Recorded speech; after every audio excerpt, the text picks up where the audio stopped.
Radiodifusão Portuguesa tem o prazer de apresentar... Alô!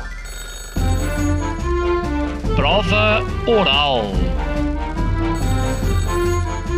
Uma rubrica de Fernando Alvim. Alô! Todas as tardes aqui na sua Antena 3, um programa bem divertido para toda a família. Basta telefonar e conversar. É da Praça da Figueira? E? Dos Jardins do Lógico? Prova Oral. Um programa para gente nova. A vossa atenção, portanto, para o programa Prova Oral.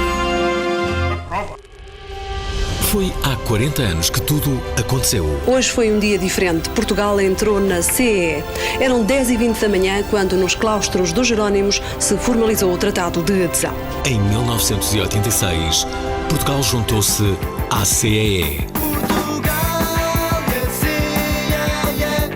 Esta quinta-feira, ao vivo desde a Feira do Livro de Lisboa, Sofia Moreira de Sousa e Matilde Cristão falam sobre esta união. Somos os olhos, os ouvidos e a voz da Comissão Europeia de Portugal. 40 anos juntos, na CEE.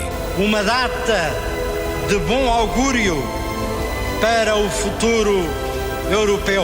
Esta quinta-feira, na Antena 3. E pronto, ouvintes da Prova Oral, sejam bem-vindos a uma emissão muito particular. Estamos na Feira do Livro, estamos aqui na parte de baixo, se quiserem podem vir cá ter. Como é que eu vou explicar isto? Estão a ver a Feira do Livro, não é? Aqui no Parque Eduardo VII. Há a parte de cima e a parte de baixo. É aqui ao fundo que nós estamos, no centro. Estamos no Auditório Sul. Bem, comigo está o público, antes de tudo agradecer ao público por terem vindo, e também os nossos convidados, neste caso convidadas, a Sofia Moreira de Sousa, que é representante da Comissão Europeia em Portugal. Olá, Sofia, obrigado por teres vindo. É um dia especial para ti, eu sei. 40 anos. 40 anos. Tinhas que idade? Ai, não se pergunta isso, senão as pessoas começam a fazer contas, não é? Ainda não tinha nascido. Exato. Quem não tinha nascido mesmo era a Matilde Tristão, que está aqui. Ela é estudante de Direito da Universidade de Lisboa e ela sim pode dizer a idade porque é muito nova, tem 20 anos. Já viste? Nem sequer eras nascida quando isto aconteceu, olha lá. Não! Tu nem sequer eras uma intenção, parece-me, não é? Só 20 anos depois é que foste. Mesmo assim, olha, até começo por ti. Qual é a tua noção? Como é que tu entendes a União Europeia? Sim, está legal. Pronto, eu acabei, como acabaste de dizer, eu já nasci na União Europeia, porque eu já nasci em 2004, e portanto, tudo o que eu observo da União Europeia é algo que eu tomo já um bocadinho por garantido. Desde que eu sou pequena, desde que eu entrei na escola, eu sempre soube não, eu sempre vou fazer o Erasmus, ou eu sempre soube, não, sempre vou fazer o Interrail com o passo da União Europeia. Ou seja, é algo que sempre esteve presente na minha vida. Não obstante, continuo a perceber a importância de celebrarmos a União Europeia, a adesão de Portugal, e de estudar também um bocadinho aquilo que foi a história, aquilo que foi o nosso passado, para continuar a construir e se calhar a melhorar este sonho europeu. Pronto, já agora, Sofia, hoje exatamente comemora-se os 40 anos desta data. O que é que podemos dar como adquirido nestes 40 anos? E o que é que não podemos dar como adquirido? Bom, Fernando, a primeira coisa, vais ter que me explicar porque é que tu não acreditaste que eu ainda não tinha nascido há 40 anos atrás. É incrível. Estou arrependido de ter dito isso. O que é que damos como adquirido? Damos adquirido as 12 estrelas, damos adquirido como Portugal, sendo um dos 27 de Estados que de livre vontade decidiram unir esforços e trabalhar em conjunto para resolver o problema das pessoas. Ok. Estava ali um miúdo a aplaudir o teu discurso, imagina, um miúdo de 2 anos de idade. Eu acho que ele não estava a ouvir nada. Mas perguntava-te, vivemos todos um momento em que parece que existe alguma tensão, não é? Isso faz-nos pensar que tudo aquilo que nós construímos muito rapidamente também pode ser ameaçado. Essas ameaças são reais, ou não? São reais. As ameaças são reais, principalmente se nós optarmos por não fazer nada. Na verdade, o projeto da construção europeia teve muitas etapas. Portugal é membro do que é hoje a União Europeia, na altura era a CEE. Havia uma música do GNR que queria ver Portugal na CEE. Claro. Mas realmente era só para quem já era nascido nessa altura que se lembra da música. Agora já não se diz CEE porque mudou, sim, não é? Agora a União Europeia, porque estamos numa etapa de integração diferente, com muito mais competências e com uma vontade de trabalhar em conjunto, a 27, que vai além das questões económicas, do mercado único económico. Mas aquilo que eu gostava de acrescentar aqui é que realmente há muitos desafios, há muitos problemas, e são desafios que são globais, são desafios que nos afetam a todos, sejam as alterações climáticas, sejam os desafios provocados por entidades autoritárias, seja a pobreza que está longe de ser erradicada. Enfim, uma série de desafios que nós enfrentamos que um país sozinho, independentemente da sua dimensão, não o pode fazer.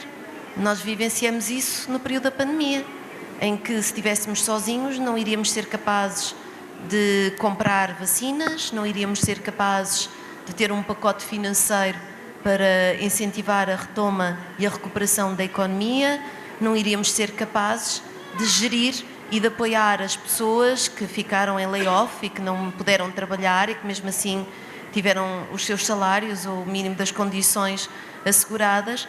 Isto só foi possível porque trabalhamos em conjunto, os 27. Portanto, temos muitos desafios, sim, mas se estivermos unidos e trabalharmos no sentido de os vencer, temos tudo o que é preciso para conseguir. E vamos vencer. Matilde, o que é que tu conheces da Europa? Sei que vais agora para Génova fazer o programa Erasmus. Vou para Brno e o último programa Erasmus que fiz foi em Génova. Sim. E já fizeste o programa? Não, ainda vais fazer. Programa, ou seja, sim, isto agora para todos os jovens que estiverem a ouvir, não existe apenas o programa Erasmus+, da mobilidade no ensino superior. Eu já não sou jovem, não é? Eu não sei, não faço ideia. Por acaso também existem os training courses para quem tem mais de 30 anos, portanto vai sempre a tempo. Existem também os Erasmus, a parte da mobilidade, para mesmo quem não está no ensino superior, pode durante entre 5 a 10 dias viajar para qualquer cidade e vila europeia. Espera aí, mas como é que é isso? Como é que funciona para as pessoas que têm mais de 30 anos, que são maioritariamente o público deste programa? É uma espécie de programa Erasmus para pessoas com mais de 30 anos, é isso? Temos os intercâmbios juvenis, que aí é até aos 30 anos, e depois temos os training courses, que acabam por ser também intercâmbios, mas um bocadinho mais sérios. Basicamente não há tanta festa ao fim do dia, é mais por aí. Sim, nós aqui ao programa Erasmus chamamos do programa Orgasmos, não é? Está muito associado. Olha, qual é o teu país favorito? Tens algum? Deve ser para a Itália, não? Sim, claro. Confesso que é uma resposta um pouco básica, mas terá de ser a Itália. Não faz mal, mas agora, qual foi o impacto que isto teve na tua vida?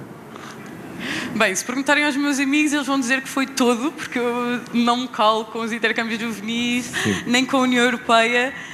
Mas falando numa linha um pouco mais séria, eu penso que o principal impacto foi na contribuição do meu sentimento enquanto cidadã europeia, que é algo que muitas vezes é passado por cima. Estamos habituados a pensar na União Europeia como as instituições, leis, diretivas, e é muito mais do que isso. Existe também a questão do fenómeno sociológico, a questão de, eu também tenho que me sentir, não é? Não sou ateniense nem grega, sou também uma cidadã europeia, neste caso. E foi esse o principal contributo, foi sentir-me parte, mesmo fora das fronteiras portuguesas. E isso, para mim, é algo que é lindo. Olha, deixem-me só dizer que este programa fica muito enriquecido com a participação dos nossos ouvintes. E é isso que queremos. Queremos que participem enviando mensagens para o nosso WhatsApp habitual, que é o 960386272.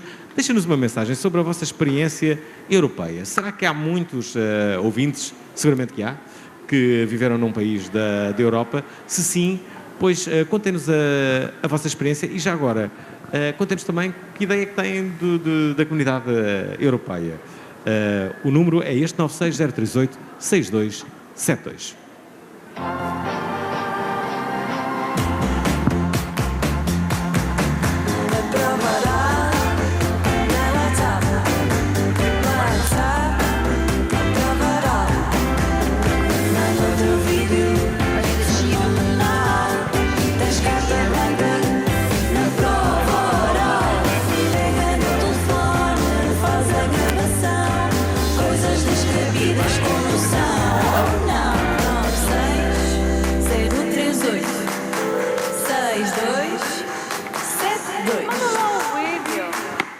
Ora, cá estamos nós, a emissão especial de comemoração dos 40 anos da adesão de Portugal à União Europeia. Sofia, sei que já viveste noutros países, nomeadamente na Ucrânia. Penso que é um dos assuntos que, infelizmente, continua atual, a guerra na Ucrânia. E, no fundo, uma ideia de cada vez maior proteção da própria Europa. A guerra na Ucrânia veio mudar um pouco a percepção que a Europa tinha da sua própria segurança, ou não?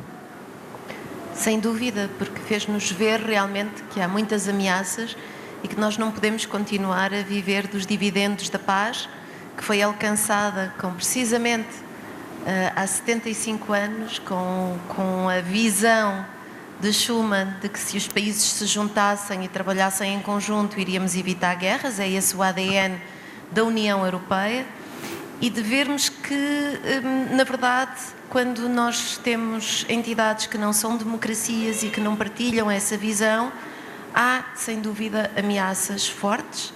E a questão da invasão totalmente injustificada da Rússia à Ucrânia demonstrou-nos que a Rússia não era capaz de compreender a decisão da Ucrânia de querer aproximar-se da União Europeia, porque, na verdade, quando nós olhamos em 2014, a Crimeia foi anexada pela Rússia porque a Ucrânia ia assinar um acordo comercial e compreensivo, em inglês era um DCFTA, Deep and Comprehensive Free Trade Agreement, que já só de pronunciar é complexo, mas basicamente significava que a Ucrânia, que queria aproximar-se da União Europeia, queria aproximar-se do mercado único e para tal precisava de fazer reformas nas suas instituições, e isto foi percepcionado como uma grande ameaça para um grande vizinho.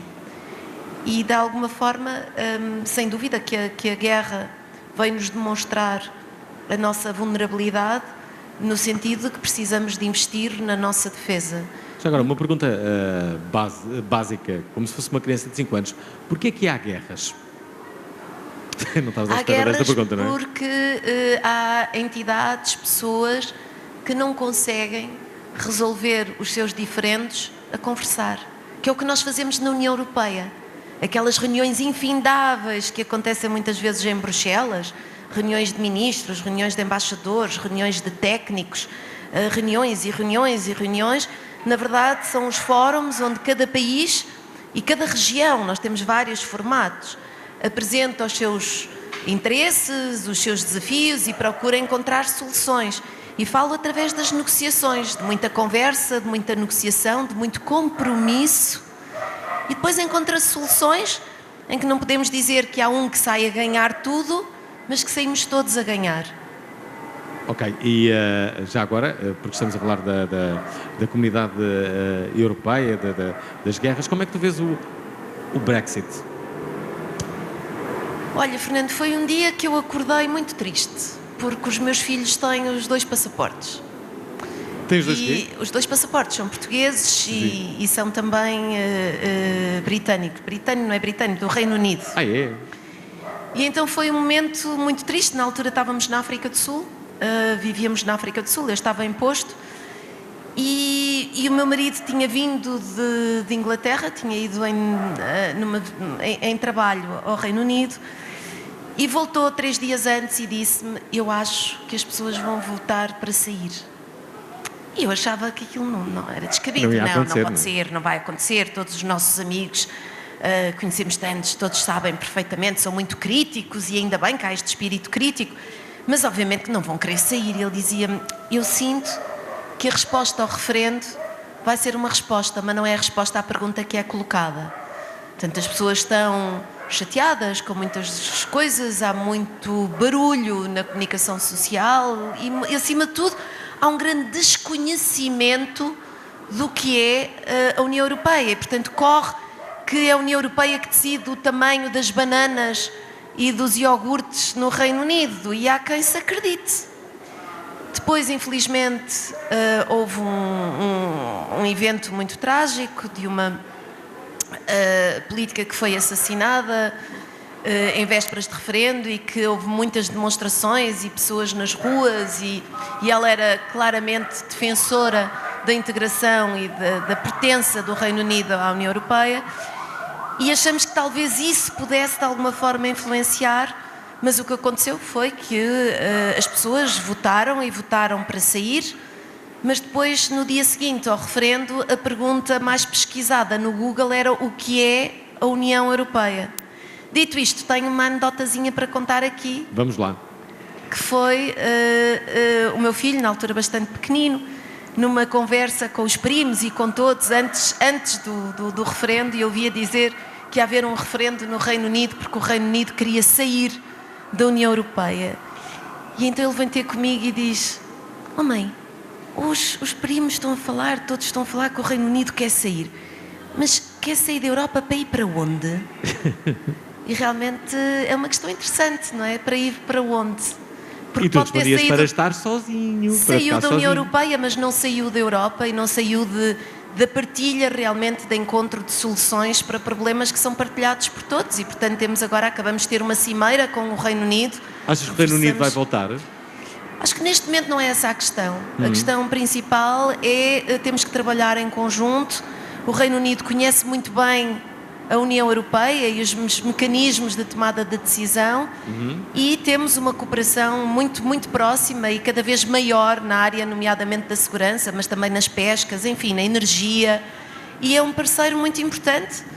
E eu pessoalmente gostava muito que um dia sim voltasse, mas isto vai competir obviamente à decisão das pessoas, das autoridades, e acho que neste momento não é isso que está em cima da mesa. O que está em cima da mesa é como é que nós podemos aprofundar a nossa cooperação e trabalhar em conjunto. Deixa-me só dizer que este é um dia muito bonito, não só porque se comemoram os 40 anos da adesão de Portugal à Comunidade Europeia, mas também porque é o dia de Santo António, que talvez não saibam, mas é aqui o dia preferido de uma das nossas convidadas. É mesmo o teu dia favorito?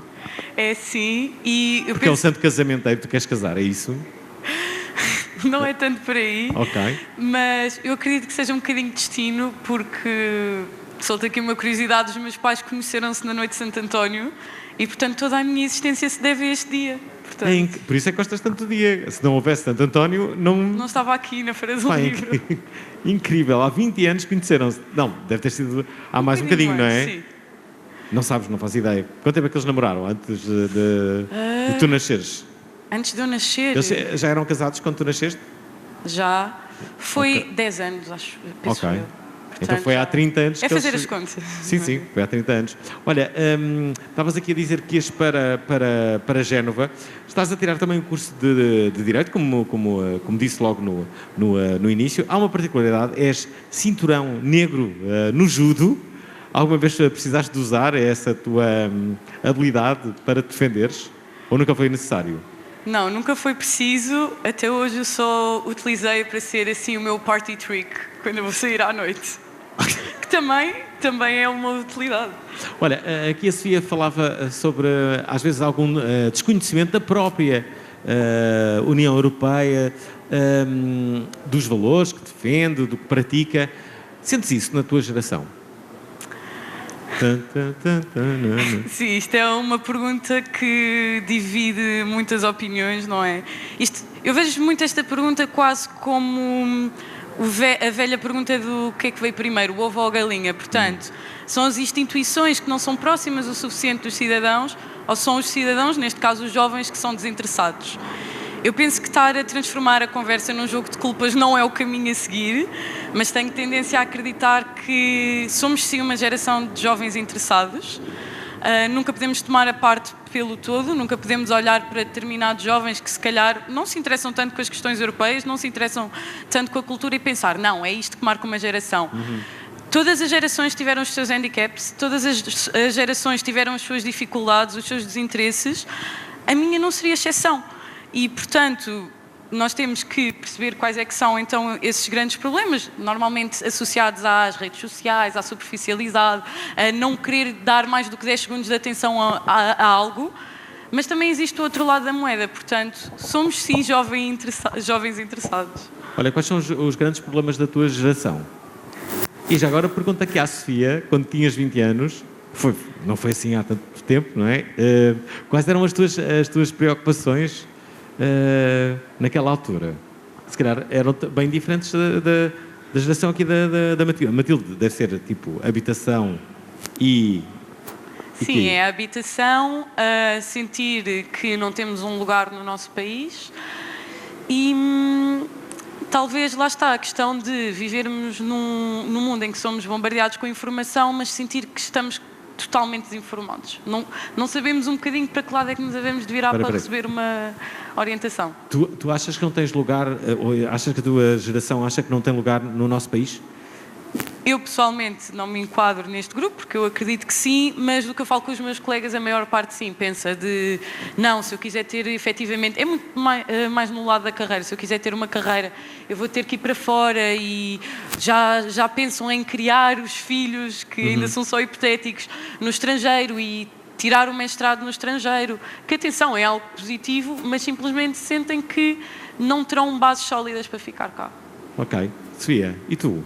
Lembras-te quais eram as tuas preocupações aos 20 anos? O que é que tu fazias? Aos 20 anos, estudavas? estava a estudar. Onde? Cá? Estava a estudar no Porto. Estava a trabalhar também. E a minha preocupação principal era acabar o curso e pensar como é que eu iria fazer para ter um emprego que eu gostasse e que me permitisse ter uma vida digna. E, acima de tudo, a certeza que eu tinha, na altura, que era importante sair, e posso partilhar, eu enviei 62 currículos, daqueles em que se escreve em máquina de escrever. Bem, o trabalho e embrulhado, colocado em papel, num envelope, passando o selo, colado e enviado pelos CTT. E de todos esses currículos que eu enviei, nunca tive respostas. E, portanto, enviei para Portugal, para empresas, estava eu a acabar o curso, eu sou licenciada em Direito. Dito isto, eu tinha muita vontade de trabalhar em relações internacionais, em política internacional, e, portanto, era claro que eu precisava ter uma experiência fora, e foi o descobrir que tinha a possibilidade não só de fazer um período de estudos fora, mas que era fácil, eu não precisava de pedir um visto para ir residir para um país da União Europeia, não precisava de ficar à espera durante meses para ter uma autorização de residência num outro país. Então tudo começou fiz o programa Erasmus de estudar fora do país, voltei e depois o bichinho nunca mais largou, não é? Achei que foi fantástico, aprendi uma língua nova, aprendi a olhar para a Europa de uma forma muito diferente, porque sentia, apesar de tudo, Portugal estava muito na ponta ocidental da Europa e aprendi, tive experiências de académicas, mas também profissionais, que me enriqueceram muito e que me fizeram acreditar que eu queria trabalhar na União Europeia. E aqui estás? E aqui estou, e hoje estou no meu país e a trabalhar com temas que são muito próximos daquilo com que eu me identifico, de que realmente, se trabalharmos juntos, conseguimos vencer desafios e, através das negociações e de compromisso, demora tempo, dá trabalho, mas conseguimos encontrar soluções que não passem por guerras e conflitos. Olha, Sofia e Matilde, eu estou aqui no auditório e temos aqui algumas pessoas que estão sentadas a ver basicamente este programa, não é? Ouvintes da Prova Oral já sabem que podem e devem ligar, o 960386272 é a nossa linha de WhatsApp. Acredito, não tenham medo, eu sou inofensivo, mas já percebi que tens uma t-shirt aqui com o emblema da Comunidade Europeia, à partida és pró-Europa, se calhar a grande maioria do público também que está aqui presente é. Como é que tu vês a Comunidade Europeia? Bom, eu vejo a Comunidade Europeia como a minha casa, a minha família. Aliás, acho que ser português e ser europeu é a mesma coisa para mim. E de facto sim, tenho esta t-shirt com a bandeira da União Europeia, com as 12 estrelinhas, porque acredito muito no projeto. Como disse a Sofia Moreira de Sousa, o nosso ADN é um ADN de paz e de prosperidade para toda a gente e é por isso que eu estou aqui. Também concordas com ela quando ela diz que há alguma falta de informação? Acho que há muita falta de informação. Aliás, há muita informação, mas de facto os canais não são sempre os mais acessíveis. por exemplo, um programa como este é um canal excelente para nós podermos espalhar mais informação acerca da União Europeia e para torná-la mais acessível. Mas como é que tu achas que as pessoas veem a Europa? Não é a tua visão agora que me interessa, mas qual é a tua percepção da grande maioria das pessoas? Eu acho que há ainda o sentimento de que é algo distante. Acho que muitas das vezes colocamos o acento no aspecto institucional e esquecemos de falar sobre as coisas concretas que afetam a nossa vida no dia-a-dia. Acho que é mais importante nós podermos falar sobre o que é que realmente acontece no nosso dia-a-dia que tem a ver com a União Europeia e, sobretudo, também partilharmos junto da população em geral quais são os canais que nos permitem fazer levar a nossa voz à União Europeia. Por exemplo, nem toda a gente sabe, mas a Comissão Europeia é uma instituição que nos permite, através de consultas públicas, participar de forma bastante ativa no processo legislativo que leva depois exatamente àquelas decisões, diretivas, regulamentos. E isto é uma coisa que não é conhecida das pessoas em geral, que nós podemos, de facto, indo à página, por exemplo, da representação da Comissão Europeia em Portugal, uma página que diz dê a sua opinião e que podemos dar, de facto, a nossa opinião sobre variadíssimas questões ligadas à União Europeia, que depois talvez venham a ser estratégias, planos de ação, diretivas, regulamentos, e eu noto que há muita gente que ainda não sabe isso. Olha, eu não sabia. Já agora, deixa-me perguntar aqui a esta senhora. Olá, não quer falar? Ou está em blackout? Vou perguntar aqui a outra, que está aqui no computador. Olá. Também tem a ver aqui com a Comissão Europeia? Às vezes, todos os dias. Ok, muitas pessoas aqui ligadas à Comissão Europeia, certo? Um dia importante. O que é que falta à Europa ainda? O que é que falta à Europa? Falta pessoas com vontade de fazer a Europa melhor. Acho que isso é um papel de todos nós e diário. O que é que tu fazes? Muita coisa. Mas, o que é que... Estás ligada à comunidade europeia? Estou ligada à União Europeia, acho que estamos todos. O Alvin também está a fazer um programa sobre a União Europeia. Agora sim, mas não trabalho propriamente para a comunidade europeia. Trabalhamos todos, somos todos cidadãos europeus. Mas o que é que fazes? Pá, estou curioso. Sou jardineira. Não deve ser. Estou muito intrigado. Diz-me lá. Eu sou assistente política daquela senhora que está ali a entrevistar. Ok, da Sofia. Sim. Que tal? Pá, espetacular. Vais com ela para todo lado? Pá, sou a chata que vou com ela para todo lado. Não, isso é ótimo, assim podes viajar imenso. Ela já viveu em vários países, portanto... Não, mas é só aqui em Lisboa. Ok. Estou a perceber. Ora bem, isto só para provar que nós estávamos aqui ao vivo. Ouvintes da Provaral já sabem que podem e devem participar através do nosso WhatsApp.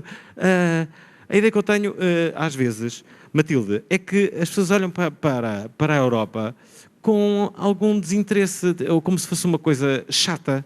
Porquê? Porquê que há um bocado esta ideia? Bem, eu penso que é algo que é transversal à política no seu todo, não só à política europeia, mas é natural, não é? Ver os grandes edifíços, ver as bandeiras hasteadas e pensar, bem, que seca que deve ser estar ali dentro, é só reuniões, é só discussões. Porquê? Eu estou a dizer a opinião geral. Eu obviamente que não partilho, até porque escolhi o curso que a maior parte das pessoas também acha que é uma seca, mas não é. Depende dos dias, mas eu penso que é um bocadinho essa a ideia. E parte principalmente do desconhecimento. Quando nós não sabemos alguma coisa, acabamos por fazer determinadas assumptions e acreditar nelas até ao fim. E não procuramos conhecer mais porque damos aquela verdade como garantida e para conhecer a Europa não podemos ter essa venda, temos que ter aquela curiosidade e ainda mais a vontade de alimentar essa curiosidade. E as instituições estão à nossa disposição para isso. Olha, coloquei os óculos e tudo, porque há uma parte aqui que é interessante, que é basicamente uma espécie de mitos que se criaram em relação à União Europeia. Fizeram-me aqui e enviaram-me, até da vossa comitiva, alguns deles. Por exemplo, o mito de que a União Económica proibiu a venda de bolas de Berlim nas praias. Eu lembro-me disso. Tu lembras disto? No norte nós temos a língua da sogra, nas praias. Mas também tem bolas de Berlim no norte. Sim. Não, eu lembro-me realmente, sim, desse mito e veio associado ao facto de que a União Europeia tem normas que respeitam a qualidade dos alimentos e que é preciso observar, obviamente. E, portanto, o que está relacionado aqui é que não é possível vender alimentos que estejam já estragados ou que não estejam próprios para consumo. Okay. E daí até se juntar ao creme da bola de Berlim, que agora não se pode vender bola de Berlim. Se estiver estragado, não se pode vender, não é? Nas praias, isso é um mito, um verdadeiro mito, porque na verdade nunca se tratou disso. O que se trata sim é de assegurar a proteção do consumidor e assegurar que os produtos que estão disponíveis para venda seguem regras essas que são implementadas depois pelas autoridades nacionais, no caso nacional da ASAI, e de outras entidades que fazem realmente a verificação dos produtos. Mas não é bom, Fernando, não é bom nós sabermos que os produtos que nós consumimos não vão prejudicar a nossa saúde, porque há países que os consumidores procuram supermercados europeus, muito embora tenham acesso a produtos mais baratos de origem de outras geografias, precisamente porque têm a segurança que há normas que têm que ser respeitadas para que estes produtos possam ser colocados no mercado. Olha, deixa-me aqui colocar uma primeira mensagem que nós recebemos por parte de uma ouvinte, a Raquel Barba Roxa. Ela envia uma mensagem que diz isto. Ainda não é? Olá, boa tarde, o meu nome é Raquel, primeira vez que estou a participar no Prova Oral e é preciso dar aqui um bocadinho do contraditório do que tem-se vindo a dizer até agora da União Europeia. Sim, eu sou de 1994, portanto tenho 30 anos agora, e eu acho que sim, que o fundamento da União Europeia é a aproximação, é a partilha, é o trabalharmos todos por um caminho em comum, em que todos beneficiam, mas efetivamente não é isso que tem vindo a acontecer. Portanto, quando defendem que é isso que tem vindo a acontecer, acho que pode ser uma percepção que tenham do setor que estão próximos.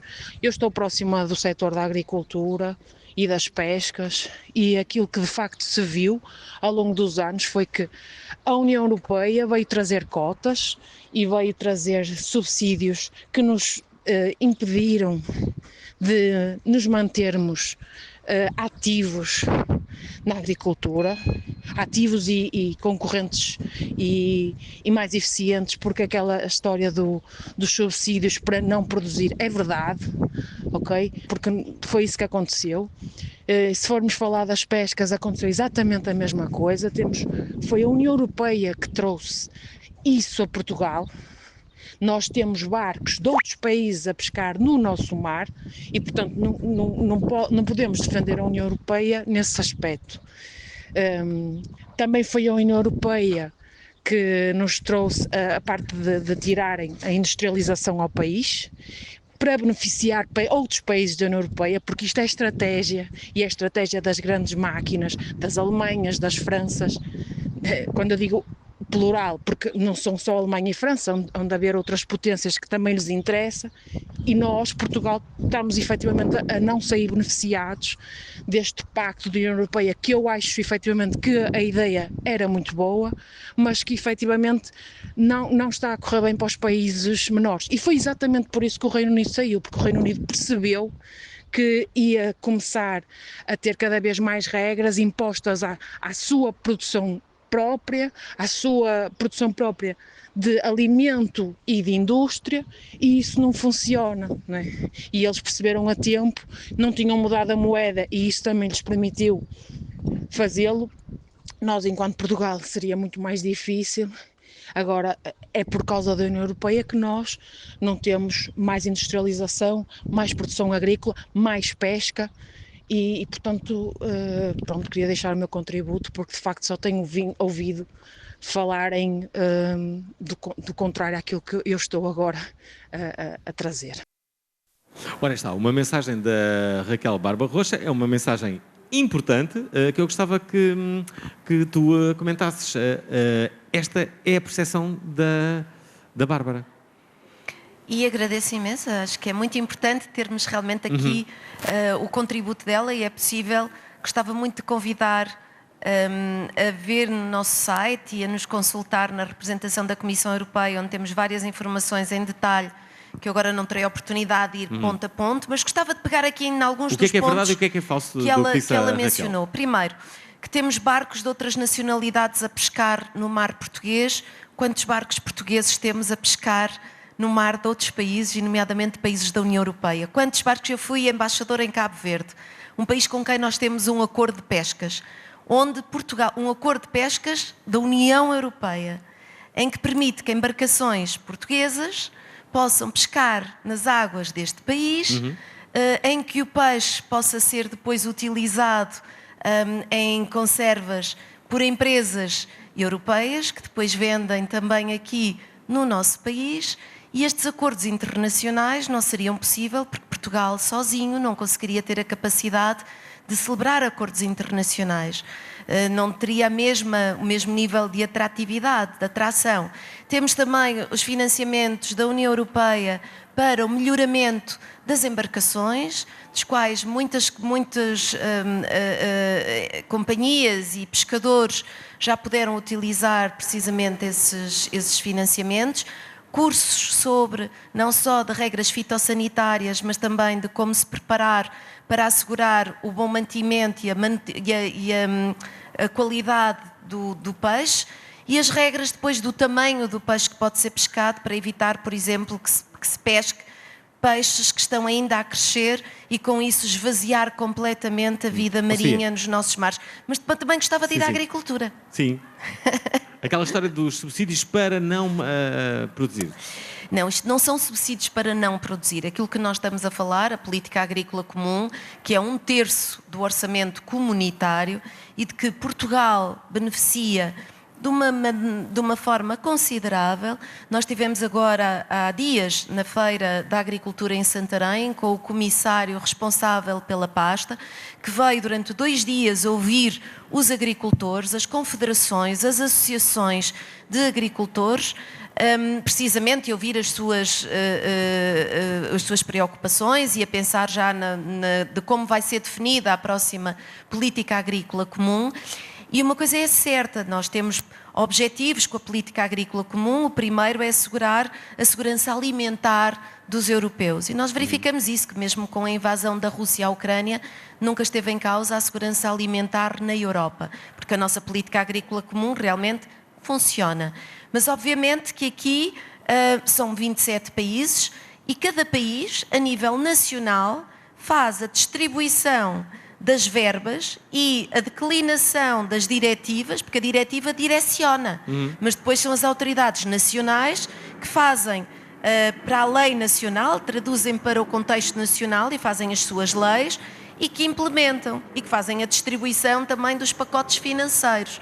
E era muito importante que nós não tivéssemos sempre a europeanizar os problemas e a nacionalizar os sucessos.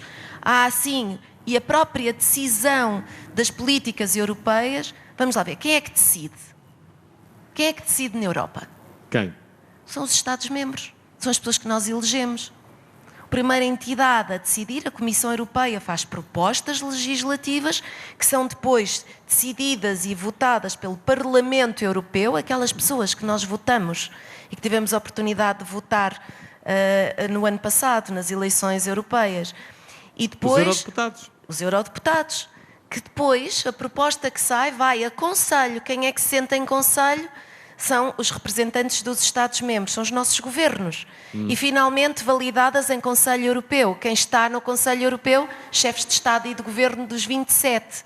E são estas entidades que decidem as políticas que depois são implementadas a nível nacional. Deixa-me aqui colocar um outro ouvinte, o António dos Santos, que também enviou aqui uma mensagem. Olá, Alvin, boa tarde. Olá, auditório. Eu gostava de referir que a Europa, a União Europeia, é algo de muito importante, do qual Portugal faz parte constituinte, pois a Europa e a União Europeia são um exemplo que todo o mundo, todo o planeta segue com o máximo de interesse, porque nós somos únicos com esta União Europeia, porque somos um modelo de direitos humanos, de democracia, de liberdade, de prosperidade, de investigação científica, de ajudarmos as nações pobres do planeta. Somos um exemplo para o mundo e para o planeta. E penso que Portugal tem que continuar na Europa, fazer parte integrante da Europa e lutar em frente todos juntos. Pronto. Uma a servir de contraditório e outra a dar apoio. Não está mal. Está Está bom. Sim, diz. Mas é tão importante termos esta conversa porque a Raquel, Bárbara, o contributo dela é mesmo muito importante, porque há realmente às vezes as percepções do que é o nacional, do que é o europeu, mas é importante conhecer a tomada de decisão, estes processos que são complicados e complexos e que demoram tempo das negociações, para se perceber porque é que se chegou onde se chegou.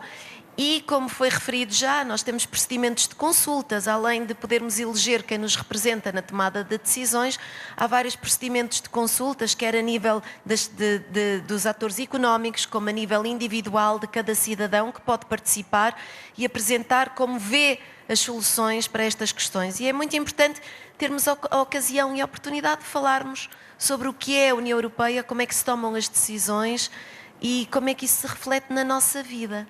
Olha, deixa-me só dizer que estamos a 15 minutos do final deste programa, ainda não falamos sobre livros e estamos na Feira do Livro, raios. Onde é que entra aqui a Comunidade Europeia e os livros, a relação da literatura com a Europa? Se calhar podia começar por dizer que quando nós olhamos para a população portuguesa, pelos dados antes de sermos Estado-membro da União Europeia e hoje, temos 3 vezes mais pessoas a frequentarem o ensino superior, muito mais maior acesso a livros, a financiamentos também para publicações, mas acima de tudo temos esta partilha de literatura e de tantos outros aspectos de cultura que é valorizada e que é, muito embora sejamos a União Europeia, valorizamos muito a diversidade cultural de cada país, que é isto que enriquece este projeto de Unidos na diversidade.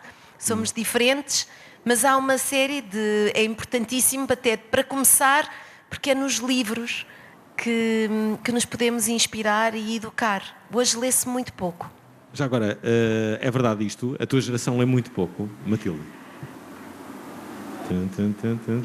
Estás a pensar? Eu diria que os portugueses no geral, mas sim, a minha geração lê pouco, mas quer dizer, não sei, não poderei fazer esse tipo de análise, porque naturalmente incluindo no núcleo de estudantes de Direito e por aí fora, acabo por estar dentro de um núcleo de pessoas que leem muito e, portanto, ainda há esperança, ainda existem jovens que leem, mas deixa-me só pegar naquilo que a Sofia estava a dizer relativamente ao papel da Europa nos livros e queria só aqui contar um pequeno episódio que se passou durante o meu Interrail, em que eu estava exatamente em Itália, numa pequena vila, mesmo muito pequenina, aquilo tinha 2 ou 3 ruas, e eu estava a passar por lá e as minhas amigas dizem sempre que nós fizemos o roteiro das livrarias e das bibliotecas, porque encontramos várias, e nós estávamos a passar por uma dessas ruas e estava uma biblioteca e eu até me emocionei que toda a montra, aquilo tinha uma imagem enorme de José Saramago, com uma frase traduzida para italiano, e toda a montra principal eram os livros de José Saramago traduzidos. Qual era a frase? Eu não sei falar italiano. Mas em português não imaginas qual era a frase? Não. Okay. Honestamente, gostava. Se eu soubesse que ia contar esta história, tinha trazido aqui. Pronto, depois mandas uma mensagem. Foi emocionante, porque, quer dizer, Saramago não acaba por transcender todo o tipo de fronteiras, mas é bonito. Como é que numa pequena vila tínhamos ali um português que fez história através das palavras escritas em pedaços de papel. Fernando, posso sim. só dizer da relevância de estarmos aqui na Feira do Livro? Porque livro é conhecimento, livro é cultura. E o grande desafio que nós temos, e a Matilde disse há bocadinho, é a falta de conhecimento de como funciona a União Europeia, o que é a União Europeia. Falamos muitas vezes que a União Europeia é viajar pelos países aos 27, é sim, mas a União Europeia é também a Ponte Vasco da Gama. A União Europeia é nós podermos ter acesso a cuidados de saúde em qualquer país da União Europeia quando estamos em viagem. A União Europeia é muito mais do que apenas, e os programas Erasmus é muito importante, mas a União Europeia está presente nas nossas vidas, é uma proteção que nós temos enquanto consumidores, é saber que podemos utilizar com um telemóvel, de não ter acessos de imediato, por exemplo, menores, a conteúdos impróprios, porque há realmente uma legislação que nos protege disso. E é muito importante este conhecimento, e daí, se queremos conhecer a União Europeia, falar da União Europeia, nada melhor do que estarmos aqui na Feira do Livro. Olha, uma pergunta que chega por parte de uma ouvinte, a Marta Correia. Ela diz assim: boa tarde, gostava de fazer uma pergunta, não consigo enviar áudio. Como explica a convidada a falta de ação da Europa em relação à situação da Palestina? Bom, é uma questão, a União Europeia tem sido um dos maiores parceiros, não só a nível da ajuda humanitária, mas desde sempre na defesa da solução dos dois Estados. Aquilo que nós estamos a assistir é, em termos de União Europeia, se olharmos para a posição dos 27 Estados-membros, há pontos em comum, mas há outros pontos e outras questões em que a visão de cada um dos Estados-membros diverge. Nós temos situações como a posição de um país como a Irlanda ou como a Espanha versus, se calhar, a posição de uma República Checa, da Hungria, da Áustria, que têm um relacionamento e uma relação histórica diferente com a região.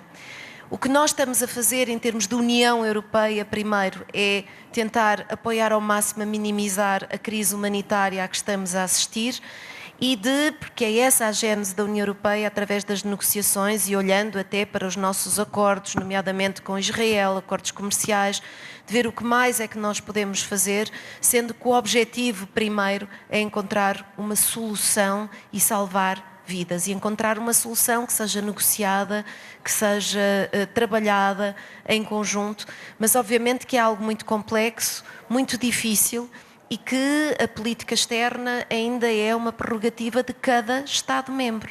Temos 27, temos que trabalhar com esta diversidade e tentar navegar no denominador que é possível encontrar. O facto de serem 27 países dificulta qualquer tomada de decisão? Claro que sim.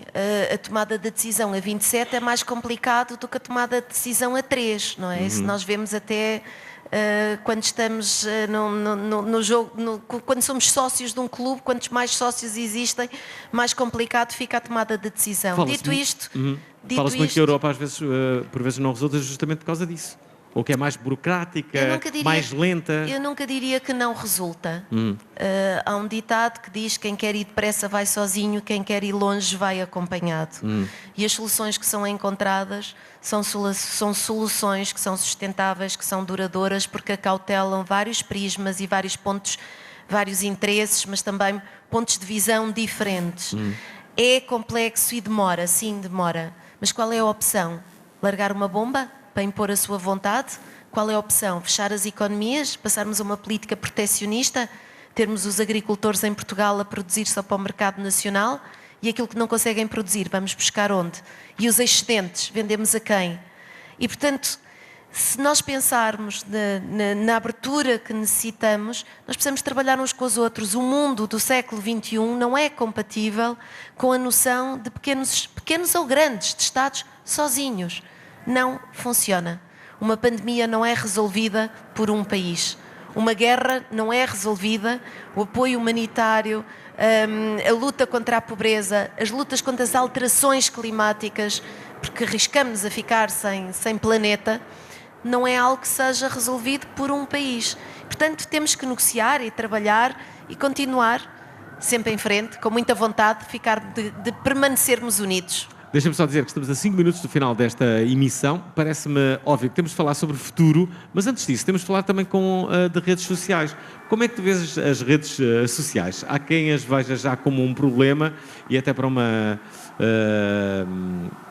espécie de justificação ao ambiente de tensão e de radicalização de opiniões se faz sentir, e há outros que não pensam assim, que acham que é ordem e progresso, não sei. O que é que tu achas? Bem, eu acredito que a questão das redes sociais é uma questão um bocadinho agridoce, como tudo, não é? Há sempre os dois lados da moeda, há sempre coisas positivas e negativas. Atualmente consigo identificar mais negativas do que positivas. Estás viciada tu, em redes sociais? Não diria viciada, Okay. mas sim, gosto, sou fã. Mas... TikTok? Instagram? Gosto do Twitter, X. Do X. E do Pinterest também. Mas, basicamente, vou começar por dizer que não dá como fugir. É impossível. Nós vivemos mesmo numa altura em que existe esta massificação das redes sociais e não dá para fugir. Mas dá para aceitar a realidade e perceber que podemos trabalhar com ela. Se calhar, uma coisa que eu passei muito a fazer era utilizar então o meu tempo de redes sociais e tentar fazer algo positivo disso. Se calhar ir ao TikTok e ver coisas que fossem sobre a cultura, ver histórias, se calhar ir ao Instagram e utilizar para entrar em canais de partilha, se calhar sobre a União Europeia ou sobre outro tipo de interesses. Mas eu diria que o maior problema será relativamente às gerações mais jovens, que são expostas demasiado cedo a muitas coisas que não são verdadeiras, e isso leva a que eles cresçam num ambiente em que está tudo em caixinhas, em que se tu tens esta opinião, tu entras nesta caixinha, se tu te vestes assim, tu correspondes a determinada aesthetic, e depois esquecem-se que na vida real as pessoas não operam com aesthetics, não operam com pastas do Pinterest, nem operam com um TikTok viral. Operam com pessoas, operam com realidade, e penso que essa sensação está-se a perder um bocadinho, mas acredito, sou uma pessoa que é positiva por natureza e acredito que é possível recuperá-la e utilizar as redes sociais a nosso favor. Deixem-me só dizer que temos aqui uma mensagem da Inês Popas. Eis o que diz a Popas. Popas está a preparar-se, a todo momento vai entrar em campo. Olá, Provoral. Olá, Alvin. Olá, convidada. Eu comecei a ouvir o programa a meio, mas não queria deixar de passar o meu testemunho. Eu tenho a melhor experiência com a União Europeia como indivíduo. A União Europeia impulsionou a minha educação, impulsionou a minha carreira e por isso estou eternamente grata. Mas fiquei um bocadinho decepcionada com o seguinte. Eu acho que vão concordar comigo. Uma coisa é haver sanções a um país, neste caso a Rússia, por toda a crueldade que fez, por todo o conflito que criou e que é horrível. Outra coisa é aplicar sanções a indivíduos, dependendo da sua nacionalidade. Não estamos a discriminar os cidadãos russos que simplesmente nasceram na Rússia. Gostava de saber a vossa opinião. Obrigada. Está a ficar durinho e que está para o final, é? Emissão de aniversário. Parabéns a todos. Então, Sofia. Eu não compreendi bem a questão neste ponto de discriminar cidadãos da Rússia. Há muitos, aliás, vários cidadãos russos com asilo em países europeus. Não consigo entender esta questão da discriminação. Obviamente que há sanções impostas a certos indivíduos porque têm uma relação direta estabelecida com o Kremlin e com a tomada da decisão da invasão à Ucrânia e com os crimes daí decorrentes, mas não entendo de onde vem esta questão de discriminarmos. Talvez o Xavier Calhau tenha a resposta. Xavier Calhau, deixa também aqui uma mensagem. Boa tarde, Provoral, boa tarde, Alvin, boa tarde a toda a gente que esteja a ouvir. Eu sou muito pró-Europa, aliás, adoro o projeto europeu, acho que foi das melhores coisas alguma vez inventadas, mas no seu conceito. Também sou crítico na questão de como nós tratamos de desenvolvimento das indústrias e como distribuímos esse trabalho e essa riqueza. Mas o meu ponto principal nem é esse. O meu ponto principal era mesmo como é que nós, enquanto União, temos orgulho de continuar a depender de explorar países subdesenvolvidos como os africanos, e digo principalmente os africanos, mas também sul-americanos e alguns asiáticos, e como é que nós permitimos certas marcas fazerem o que fazem nesses países, as práticas que no fundo fazem lá, que depois levam a haver grandes fluxos migratórios de pessoas desses países para a Europa e depois ainda vão levar para o racismo. E acima de tudo, como é que nós mantemos tantas relações com os Estados Unidos e Israel, Estados Unidos sendo que já estão fartos de invadir e destruir as várias democracias em nome da liberdade ou da democracia, como eles falam, e Israel por estar a fazer neste momento o que é a maior atrocidade do século XXI, se não até mesmo comparada ao que aconteceu na Alemanha, né? Na Segunda Guerra Mundial, com os judeus. Como é que nós continuamos a manter essas relações tão boas e não impomos efetivamente limites e não bloqueamos o nosso comércio como bloqueamos com outras pessoas? E no fundo é essa a minha crítica a tudo. Pronto, e era isto, era Xavier Calhau. Temos, mas é pouco tempo, mas queria uma resposta. Xavier, agradeço muito este ponto e nós podíamos ter um programa inteiro sobre este tema. Posso dizer que a União Europeia é o parceiro comercial mundial que mais protege direitos ambientais, direitos laborais, contra trabalho infantil. Nós damos preferências para o nosso mercado único a países que dão provas de respeitar as normas internacionais laborais. Foi numa área em que eu trabalhei, em muitos dos países onde estive colocada, e há realmente uma preocupação muito grande, a ponto que muitas vezes nos dizem que na verdade, que a União Europeia deveria ser preterida e que era muito melhor terem negócios com outros países, nomeadamente a China, entre outros, precisamente porque não vêm com tantas cláusulas de direitos humanos e de proteção. Há um investimento muito grande da União Europeia na criação de postos de trabalho e na criação da produção de valor acrescentado aos produtos de origem de muitos dos países com quem nós temos relações comerciais. Temos uma nova iniciativa que é a Global Gateway, que pretende precisamente isso, criar postos de trabalho, melhorar as condições dignas das pessoas em outros países, porque também são depois mercados para nós termos mais relações comerciais, mas que há esta preocupação que existe. E a União Europeia, além de que é, por exemplo, o único que é doador às agências internacionais, desde a de saúde, à Unicef, etc, etc, etc, quando tantos outros agora estão a sair. Não temos mais tempo. Quero agradecer aqui às duas, perguntar aqui à Matilde para onde é que ela vai, no Santo António? Vais para alguma zona? Sim, vou para a minha zona, vou para a Zona da Graça. Zona da Graça, ok. Achas que tem hipótese de vencer? Sim, de vencer. Então o desfile de Santo António pode vencer. Não percebe nada disso, não é? Não, percebo, mas acho que será difícil. Será difícil, muito bem. Quero agradecer a todos, aqueles que vieram aqui ver-nos, à Sofia, à Matilde, muito obrigado a todos e uma salva de palmas aqui para a Comunidade Europeia, pessoal. Obrigado, Antena 3, e amanhã estamos de volta. Até amanhã. Gostaram da emissão? Querem ouvir outra vez?